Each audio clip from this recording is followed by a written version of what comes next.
On today's episode, we welcome Kyle Buchanan, a certified nutritional practitioner and wellness expert. And we're going to be talking about peptides. We're going to be talking about prescription or targeted probiotics.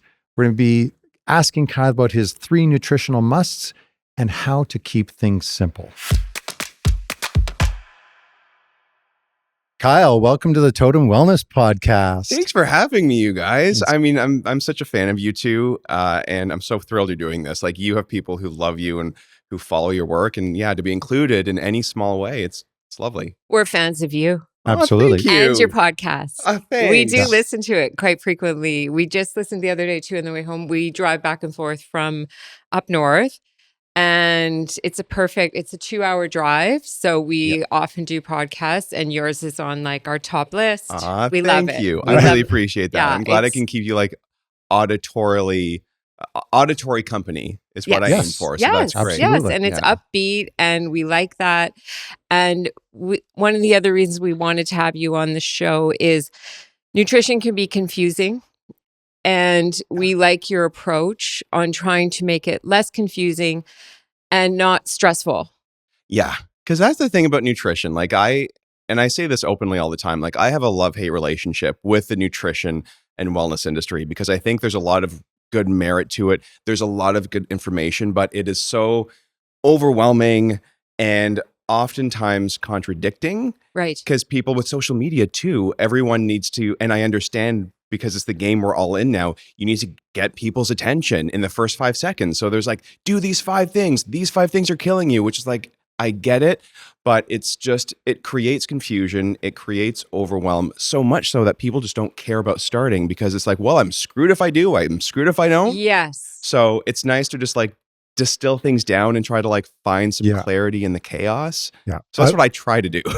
I find that nutrition is the most confusing of all of them. Yeah. Right. So exercise itself, depending on how deep you dive, can be what type should I do? How much of it should I do? There's confusion there. But from my experience with clients, like they go, oh yeah, no, I know what I'm doing. I don't have to worry about that. I just, tell me how to work out. And then 3 months later, I'm like, you don't know what you're doing at all. Like you think that you do, but what about you as an individual? Yeah. It is we know there are some things that work for us all and that we need to abide by, but nutrition is so specific because we're all like biological snowflakes, right? We all have different microbiomes, which I know we're going to get into a little bit. And really largely because of that, there's no one size fits all. And that's why what works for one doesn't typically work for the other. So there are some principles, there are some kind of like must-haves that, yes, we could abide by, but yeah, it's tricky. And I always like, providing you're doing it in a safe way, like you are your own best detective, you know your body. So it's kind of up to us to kind of test things out, see what works for us, what doesn't work for us. And just because it works for someone online who has millions of followers doesn't mean it's necessarily right for you. Right. And I get annoyed with the people on social media who do act like this will work for everyone. Right. If it doesn't work for you, you're doing something wrong. And it's like, take a second, take a break because we are all individuals. So it's confusing. Let's start there. Like, how do you, are there a couple things that you do to help simplify it for people and those, general principles that are like must-haves? Yeah. So I think there's 3 kind of like must-haves that I feel confident saying it's worth focusing on for a period of time. The first is variety, because variety really it is the spice of life. And a lot of us tend to eat a very monotonous diet. So the microbiome is very individual. It's a very specific thing. And what makes a healthy microbiome is many different things. Like a lot of good bacteria is great, less of the bad stuff. There's nuance there. But what we're learning is that one marker of a really healthy microbiome is diversity. So we have like a whole bunch of different microbes in our gut. The more diverse that those microbes, like the more our gut looks like muesli cereal as opposed to Cheerios, it seems that the more diverse the microbiome, the healthier the person. Less inflammation, easier weight management, better mental health. So one of the ways to have a diverse microbiome is to have variety in the diet. Because the more variety, the more different foods you're giving different bacteria. Because different bacteria eat different things. They eat different polyphenols. So I feel confident saying the more variety you have in your diet, the better. And in terms of like what to look for, it seems to be the number, and don't get overwhelmed because I know it's easy. Around 30 different plant foods a week seems to be a number to aim for. So those who had 30 or different varieties in their diet compared to those who had 10 or fewer had greater diversity in their gut. And when you just think of, okay, increasing variety, I know it's overwhelming. There's a lot of different ways to do that, and it's not as overwhelming. So if we're thinking variety, the first thing, obviously, increase your veggie and fruit intake. That's boring, and we know that, right? And we hear it again and again, but it's true.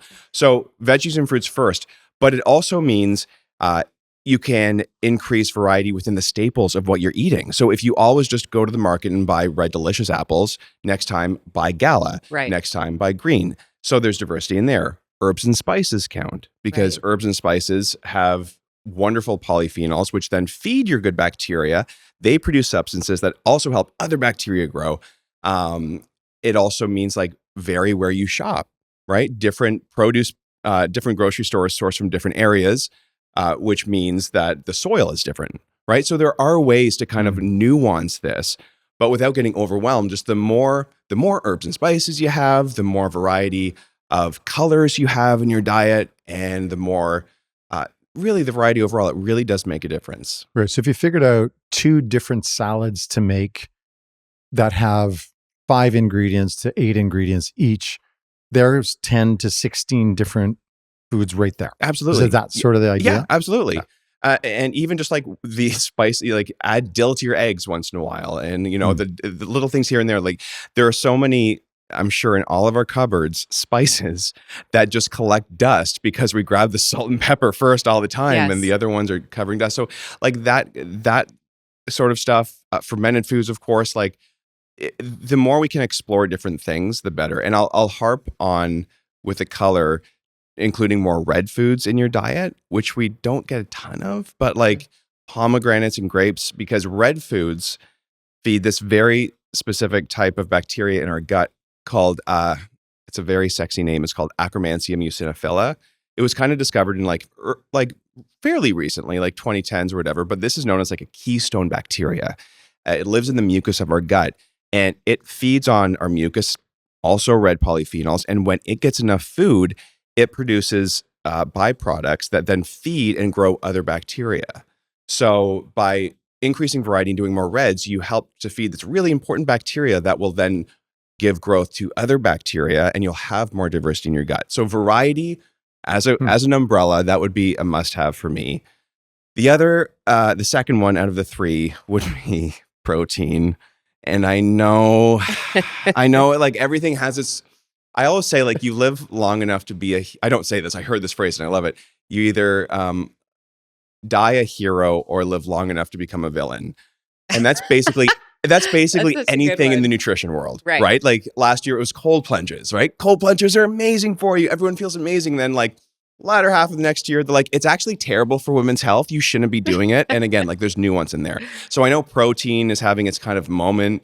I'm not upset about it because I do think it was an underconsumed nutrient. And largely, when there's a goal in mind, like I'm craving things all the time, I am fatigued, I'm tired, it can be helped at least in part by just having more protein in the first half of your day, like that alone. So protein would be the nutrient I think a lot of us don't get enough of. Yeah, we tend to have a lot of conversations about that and a lot of strategies around that. Yeah. And Do you agree with 100%? I agree 100% with that. It's challenging, It is. as we all know, and these new guidelines I think are challenging, Yes. especially probably for women. Like it requires consuming a lot of food to get your actual grams. We broke it down one day on here, and it was pretty funny. it was hysterical because Stacy's breakfast routine. I eat a lot, and then I still was kind of lacking, which again, it kind of goes to this point. You probably hear this from people too,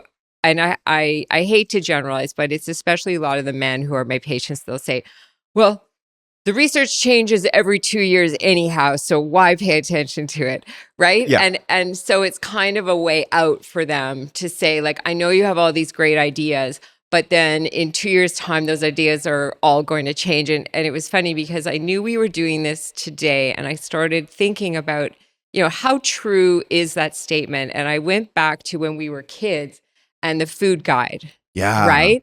And, it got such a bad rap, and it got a really bad rap for a long time because I think if you're in this space and say you're a nutrition person trying to sell something, right? Yes. Then you have to have a hook to say, use my thing as opposed to the food guide. The food guide is crap.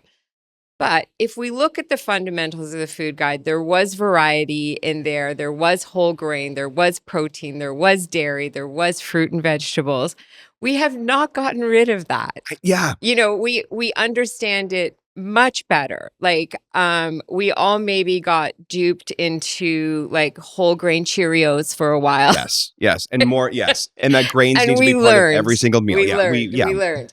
So that's new, and that's great. Yeah. And I think a lot of this information, I know for myself, the variety piece was huge. We started this a few years ago. And here's the funny thing is it really helped me not be hungover.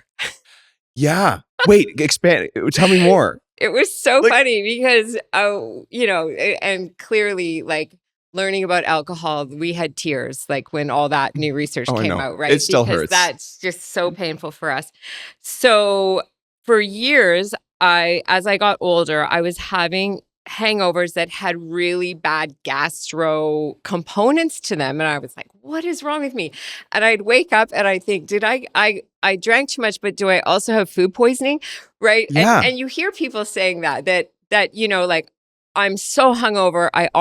We were out. I obviously have food poisoning. Yeah, it's never, of course. Listen, I love this line of thinking because I'm the same. Like, it's not the alcohol. You're kind of like, really, dude? I eat the same thing. I didn't have food poisoning, Yeah. So then we started the diversity, and we went away somewhere. We were at a resort where, when you do the breakfast, that is the choices, right? Yes. And so instead of choosing like pineapple, I did one piece of pineapple, one piece of cantaloupe, one piece of melon, a bunch of berries, and I did it that way, which was brand new.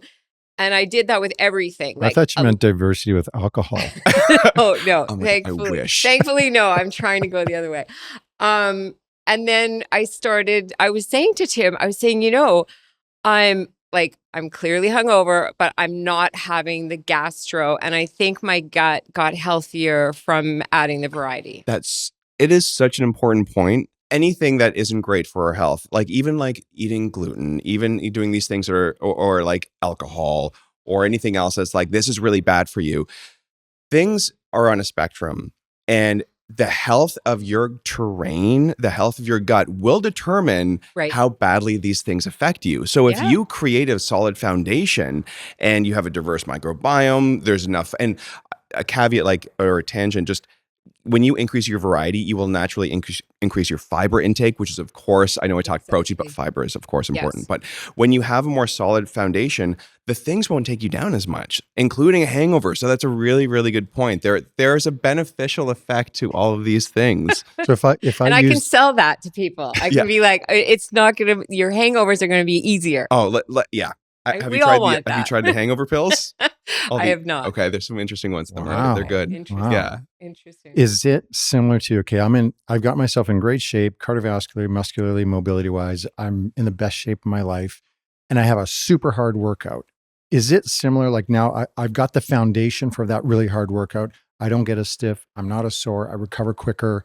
It's the same sort of thing with the microbiome? Yeah. It's basically you're making yourself stronger foundationally. Your terrain is solid. And when you do that, the little things won't take you down as much. Right. If you're already starting from a deficit, if things are wrecked down there, if there's like leaky gut, if there's like dysbiosis, if everything is causing things, you're starting from a deficit. So you're going to be weaker. You're a more vulnerable human being at that point. Things are going to take you down easier, as opposed to like taking some time to rejig things, add variety, do things that support the gut, including stress management. When you create that more solid foundation, you can get away with things more often, right? And for me, I like getting away with things. Who doesn't? I fully, I believe health is so important, but I also think enjoying life is important. And like we're here, I know there's like there's extremism, which I also don't love, but when it comes to like in the health world, but I personally like that balance, like doing things. And if there's a trade-off where you can actually like drink and feel okay the next day, Right. that's a good thing. So and enjoy the variety, hopefully. And enjoy the variety. So protein, and I'll just finish the third thing, just in case there's someone listening and I forget. Variety, protein, and then in terms of the nutrition world, supporting digestion. That is like a big heavy hitter for me, because if you're doing all the right things and eating the right foods, but your digestion is off and you're not really absorbing as much as you could be absorbing, especially when it comes to protein, which we need, adequate stomach acid for protein production. A lot of people don't produce enough. If you don't have the digestion piece in hand, everything else it just takes a little bit longer. And there are so many things in today's world, like in 2026, our digestion has an uphill battle every single day because we are under chronic stress, widespread antibiotic use, maybe and I'm for antibiotics, but we still have had a lot of it in our lives. Right. Our food system, ultra processed foods. If you live in the city, a lot of pollution. Like our digestive system takes a hit on a daily basis, and if we're not taking conscious steps to just at minimum support it while we're eating, we're just not doing ourselves any favors. What will we notice if our digestive system isn't working great, and how do we make it better? So great question. There's the obvious things for digestion that people think of, like I'm bloated after meals, I'm constipated. Food, just especially if you're upping your protein intake and food kind of just feels like it's sitting in your stomach, you have that heavy feeling for longer than a couple hours. You shouldn't really feel heavy ever, but if it's really lingering, that's the obvious signs. The less obvious signs that all can carry like their route back to digestion is like low energy. Right. You're fatigued all the time. Your skin's not great. Hair loss, hormonal imbalance, all of that stuff can be helped by taking some time to support digestion. And in terms of supporting digestion, I always think of like pre-food and during food and after food. So pre-food, do stuff that supports better digestion. The simplest thing is just a few deep breaths before you eat. And I know that's so like roll your eyes, breath again. I love but it. It's true. But when we're in fight or flight more than we realize. Our nervous systems are taking a beating in 2026. When we're stressed out and we start eating in a stress state, if we're in fight or flight, the last thing our body really cares about is digesting our food because it's under threat. So energy actually gets diverted away from digestion when you're under threat or stress. So taking a few deep breaths at minimum just helps to calm things down. It helps to support that parasympathetic rest and digest and calm your system down. If you're dealing with bloat and you know digestion's off, you could also at this stage do things that stimulate your digestive juices. So that's where like at minimum, like a little lemon water, apple cider vinegar is great. I'm a huge fan of digestive bitters, which are like, you can get them at the health food store. They're little, they're just extractions of really, really bitter herbs. Anything bitter, like if you think right now, anyone listening of biting a lemon, what happens is you start salivating, right? And when you start salivating, stuff down there starts going around as well. So doing things like 10 minutes before you eat has a huge effect. When you are eating during food, chew your food, be present with it. That makes a big difference. And then after, a little movement goes a long way. Like not exercise, not like a full class, just but like like a walk or just a something walk. like That really, especially if you have a meal with a lot of carbs, you really support better digestion and less like crash. If it's like been a carb, like a pasta meal with no protein, doing a little exercise after helps. So if you just become more aware of pre, during, post, you do a lot of, and even not doing the other things, just focusing on digestion. You know, it's a good post that we tell our kids: clean the kitchen. Yeah. No, but I do the same thing. But it really is. Because you're standing, at least you're standing and moving things. Yeah. Like, and if your friends are having a dinner party, get up from the table and go to the kitchen and say, can I help? Because there's two things that are going to happen there. You're going to drink a little bit less. You might actually like go get some water from the tap while you're helping. That might be a good, smart thing to do. And then the movement is going to make you feel so much better the next day because that food is being digested. Don't ask for where's the dessert wine. Don't ask, or like find the dessert wine and have it as you're cleaning and helping. As you're cleaning. Right. And that, I mean, dinner parties are sometimes awkward. Dance party. I mean, sometimes it gives you something to do, right? And exactly. dance and that kind of stuff. And that's really good advice. And teaching kids to help clean afterwards is a really good life lesson. Yeah. They will be welcome backed guests in their adulthood Mhm. if they help clean. So yeah, cleaning's great. Like, and that just little stuff. And it's stuff we don't realize, like, because it's just like we're a little bloated, we're a little gross after meals, but we're sitting down. But then when we do like walk around the block, we don't feel as bloated, but we never connect the dots a lot. I know you do feel because so much better. we're humans. But Mhm. if you kind of remember and make it a habit, it can make a big difference. So variety, protein, digestion. We started a while back that we would walk to a restaurant and have dinner and walk home. And that was really very helpful. We felt good because we do obviously like to have wine and cocktails and all this stuff. Occasionally. Occasionally, yeah. But by walking home, you've really digested that and you feel really good the next day after doing that, as opposed to driving, sitting at a restaurant for 3 hours and not moving Yeah. after. It's the little So, thing. You just Yeah. feel better. Well, Yeah. and when we were younger, I feel like we went out, right? Like we went out dancing, we went out listening to live music. And when you get older, you're not doing that. Yeah. So you're eating. And then I think the worst thing is all like Netflix and all these things. It's so powerful. It's so good. There's Like, also something, we've seen our kids in action. There's something about being 20. true. That is very You do helpful. have Yeah. the energy to Well, do that. and in their defense, 20-year-olds have more robust digestive systems than the True. rest Yeah. of us. That's So true. Yeah. we just have to do more That's a as good we get point. older We because have to be more everything, focused. and stomach acid really is like the spark of digestion, Right. and that naturally declines as we get older. Ooh, Right. So it's like, great. but that's where things like apple cider vinegar, digestive can really bitters, help. even like if you are having digestive issues, you can work with someone who can actually help give you a proper recommendation for something that can increase stomach acid as you get older. Like you can take Right. betaine hydrochloride, which is stomach acid that can really help, especially if you're upping the protein intake Right. and you haven't had especially like animal-based protein for a while. You train Yeah. your body how it's going to run. So if you haven't had animal-based protein for a while, that's concentrated protein. A lot of people have issues when they've been plant-based and go animal-based. That's where something like a digestive enzyme supplement with a little hydrochloric acid in it can help you in the beginning, and then you can wean off. Like nothing is forever, Right. but just to help you along the way. On this topic of stomach health, and speaking of things that go like next level, we have noticed probiotics going next level Yeah. in combination with the healthy gut. Yeah. And I'm seeing healthy gut now determining whether you have depression or not, determining whether you're going to get cancer or not. And we always joke about the cancer test. As soon as someone says like this will cure cancer, then we kind of think, okay, it's gone way too far. Oh yeah. The healthy gut has been very interesting. And because we have these 3 kids that we raised and tried to feed them the best, I noticed a lot of literature about kids and attention deficit. And they're tying it all back to Yeah. your gut, which I think is a stretch. It's a generalization. But yeah, Yeah. like obviously. So tell us about probiotics. We just got a company coming in saying probiotics for acne, probiotics, like it's a whole Like way more booklet. targeted. And Yeah. it's like this probiotic will do this. So let's break into this probiotic talk. Yeah, it's a huge industry. I'm happy they're learning about this. I'm Mhm. happy they're, I'm not in the labs like a lot of these people are. So Right.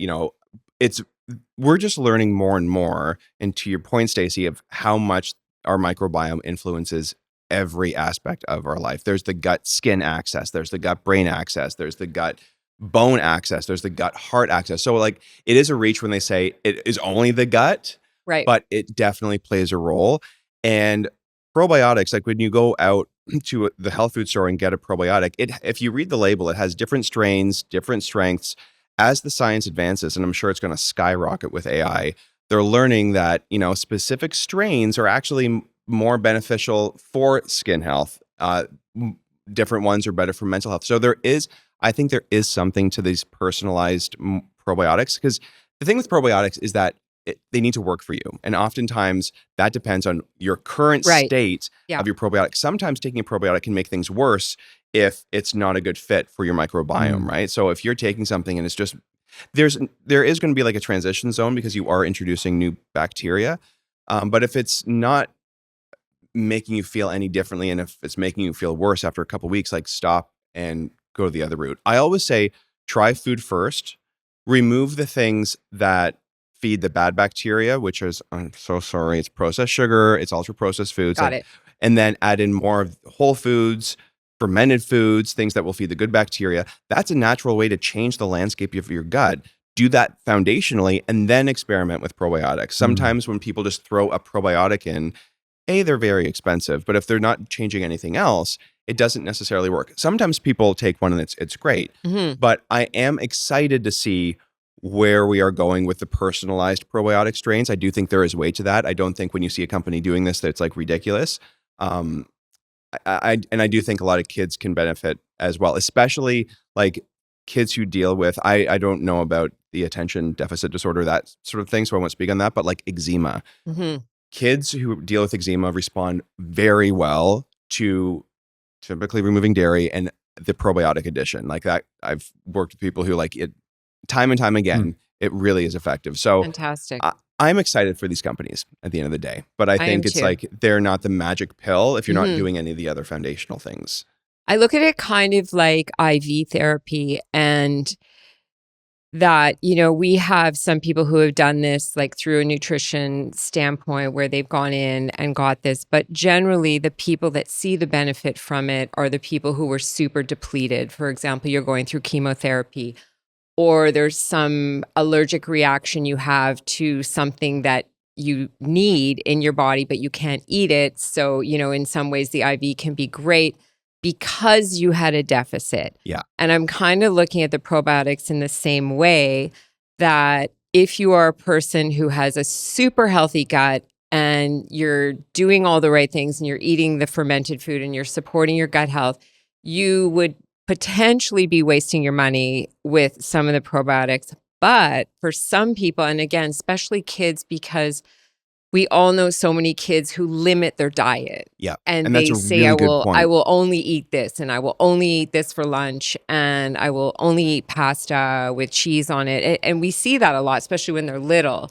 that their gut health could probably really benefit from some of these things. So it is exciting. And that's a really good point. Right? Because kids won't typically. So yeah, if they're not, I think the same way. Here's your apple cider vinegar. Yeah. They'll be like, hell's no. I think the same thing about like people ask me my opinion about gummy vitamins and that kind of stuff. I'm like, if someone cannot, for whatever reason, swallow a capsule, sometimes it's a mental thing. Analogy. Sometimes like if you can't do it, and your diet is not great and you are really low in this nutrient and you're just realistically, like I always like meeting us where we're at, right? If you realistically, nothing's going to change, a gummy vitamin can be really wonderful for you because at least you're getting some of that nutrient, not as much as would be in a capsule. And that's what people kind of forget about gummies is they can't fit as much active, like you're spending more money essentially because you can't fit as much into a gummy without it tasting like you're chewing a capsule with some sugar in it. So, but I think, same thing with the probiotics for kids. It's like, realistically, kids aren't going to be eating a ton of fiber per se. And they're, you know, especially if they've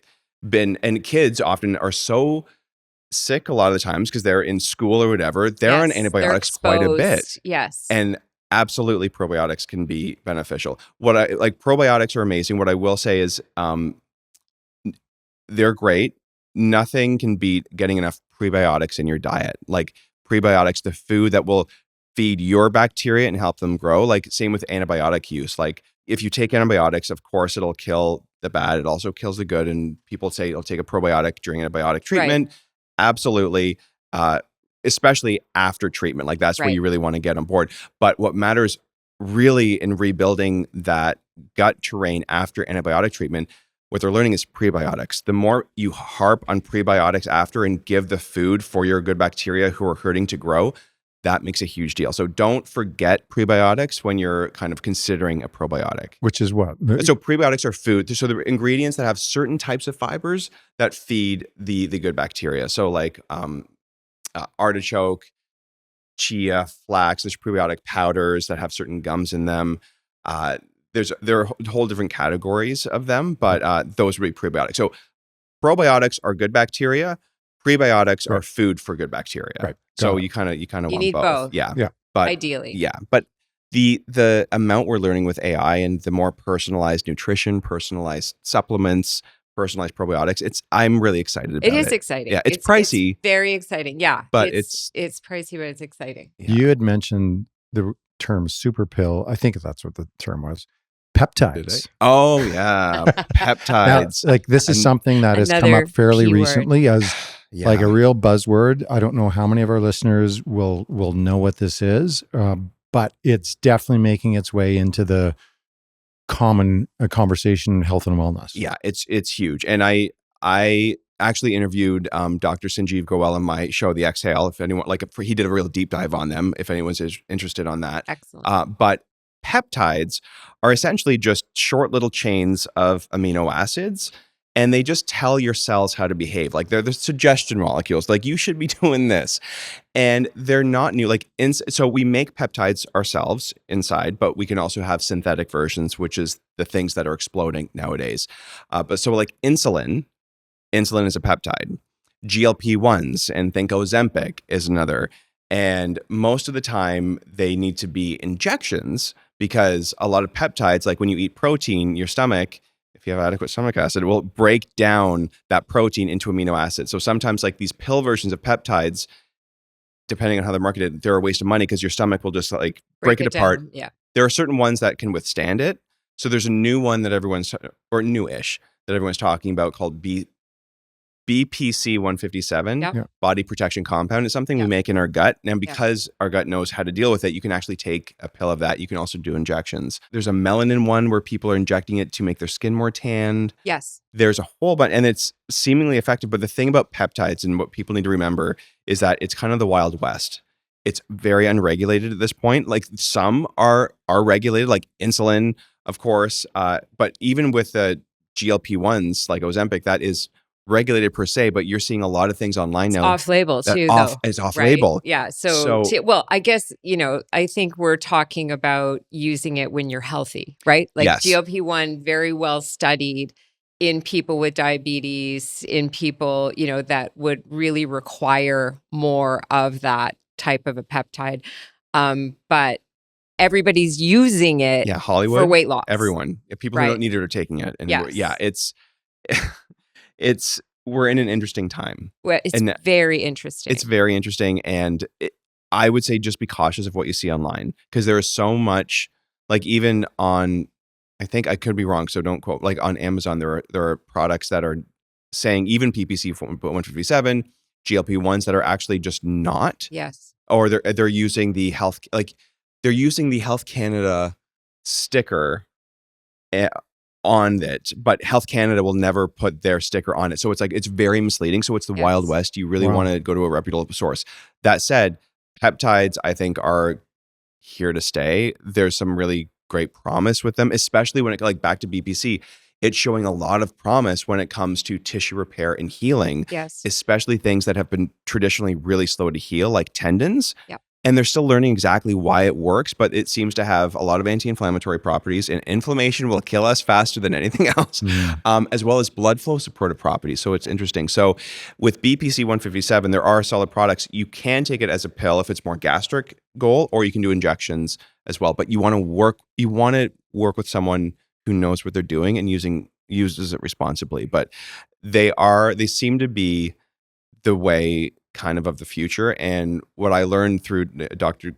Goel's conversation is that we're still learning exactly how, but with something like the peptides that support growth and support growth hormone, that's a better alternative than injecting actual growth hormone in ourselves. Yes. So it's like injecting a suggested thing to our cells as opposed to injecting something like growth hormone, which can be dangerous. Like we don't want to be in growth mode all the time. So yeah, like anything, you have to take it with a grain of salt, and also don't stay on them for too long. Like rotate them, like same with supplements, like use it for a period of time and then switch to something else. Yeah. And maybe also a conversation about what is your motivation for doing this? Yes. Right. And like we talked about before, that there are certain health conditions where these peptides could be very advantageous. Yeah. But there's also huge downsides to it. We spoke on a panel at the Totum Movement Summit with a physician who said, she had such an interesting line. She said, look, if I wanted you to lose weight. There's many things I could give you. She said, I could give you heroin and you would lose weight and you would become addicted to heroin. And then, eventually things would probably go I downhill. like this woman. Right? Yeah. And so you think about that, and what we see already with the downside to the GLP, the Ozempic, things like that are used for weight loss is the fact that the dosage is so much higher than what's in your body naturally. It's about 1 million times. And so then you're shutting down metabolism. Right. And we all know what that would look like down the road. Yeah. Right. And we all know what that would do to your bone density and your lean body mass. And it's a big price to pay to lose a little bit of weight. And I kind of look at the growth hormone ones the same way in that, okay, what's your outcome goal here? What do you need? Yeah. Right? You need to heal from the injury, or you're an athlete and you want to recover faster. Okay, but there is going to be a downside to that. And can you get it another way? Could you get it by having a better night's sleep? Yeah. And this is like there's so many life is tough.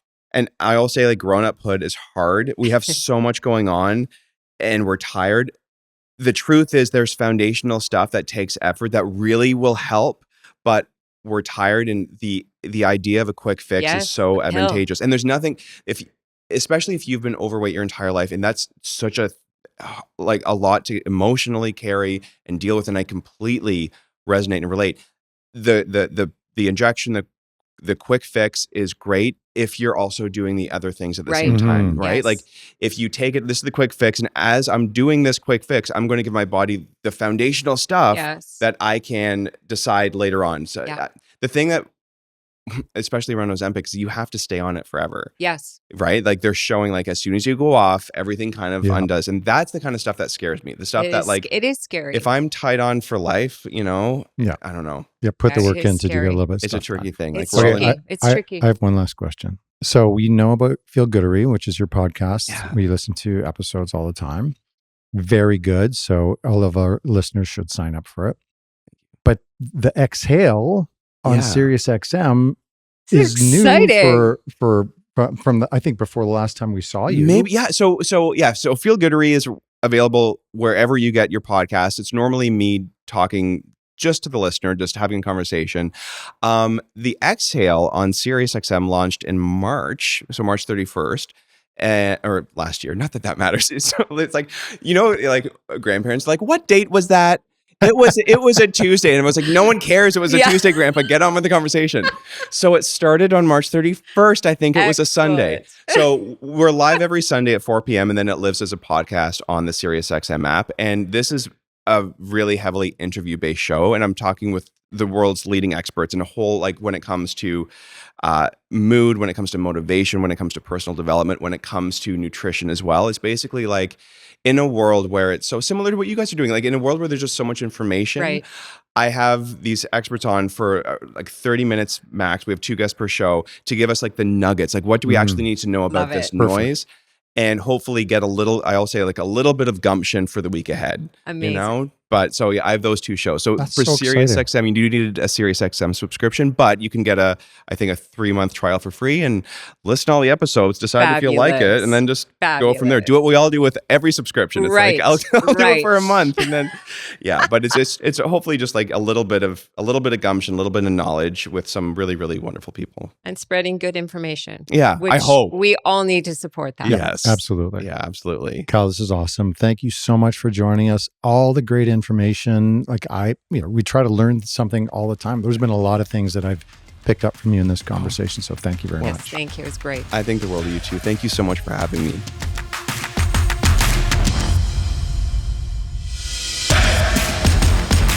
Thanks for listening to the Totum Wellness Podcast. Please follow us on Apple, Google, or Spotify and leave a 5-star review and comment. Subscribe to us on our YouTube channel, and please spread the word to family and friends.